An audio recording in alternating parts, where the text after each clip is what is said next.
Hello friends, verb series का ये part 3 है। इसके पहले वाले में हमने वर्ब के बारे में और उसके अदर पार्ट्स के बारे में पढ़ा था। Now this classification is based on action. Now what type of action is being there in the sentence, on the basis of that the verb is further divided into two categories. First, transitive verb, and then the other one is intransitive verb. Now coming to transitive verb. The word transitive comes from transfer. So, when the action passes over from the subject to an object, then we have transitive verb. The prerequisite of this verb is it should have an object necessarily. For example, he writes a letter. कहने का मतलब ये है कि ये जो सबसे पहले हम समझेंगे ट्रांजिटिव वर्ब क्या होती है। तो ट्रांजिटिव शब्द ट्रांसफ़र से लिया गया है। जब whenever we talk about transfer we mean something is being transfer from one place to another.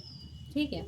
अब because here we are talking about action, so what transitive verb conveys is the transference of action from the subject to an object। मतलब जहाँ पर कोई action, कोई क्रिया जो हो रही है वो सब्जेक्ट से ऑब्जेक्ट की तरफ पास होती है, तो वहाँ पर हमारी ट्रांजिटिव वर्ब होगी।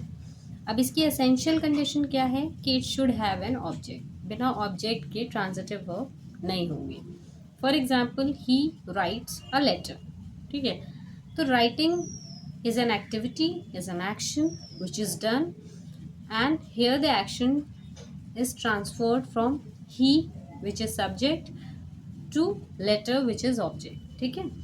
तो राइटिंग यहाँ पर एक एक्शन है, ठीक है, एक क्रिया है जो कि हो रही है, और कौन कर रहा है इसे? सब्जेक्ट कर रहा है। और कहाँ पास हो रही है? What he is writing? Letter. He is writing a letter. ठीक है।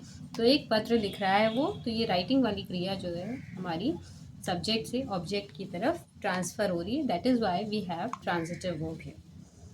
Now the other one is intransitive. As the name suggests, opposite to transitive. When the action does not pass over from the subject to an object, then we call it intransitive verb. The essential condition of this is it does not have an object. For example, the child sleeps. क्या मतलब हुआ इसका कि intransitive verb transitive verb का just opposite होता है। ठीक है। जब भी कोई एक्शन सब्जेक्ट से ऑब्जेक्ट की तरफ पास नहीं होता है, मतलब even if the action is happening it does not pass from the subject to an object, then we have intransitive verb. इसकी कंडीशन क्या है? It should not have an object. ठीक है। इनट्रांजिटिव वर्ब में क्योंकि जब एक्शन पास ही नहीं हो रहा है सब्जेक्ट से ऑब्जेक्ट में, तो there will be no object. For example, the child sleeps, बच्चा सोता है। तो सोना एक क्रिया है which the child is doing, but the action here does not pass from subject to anything else और टू एन ऑब्जेक्ट। ठीक है।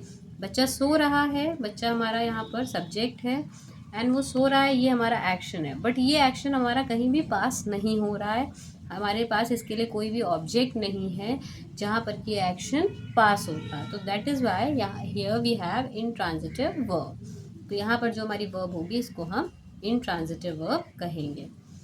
आई hope you understand. Thank you friends. Please like, share, subscribe and press bell icon.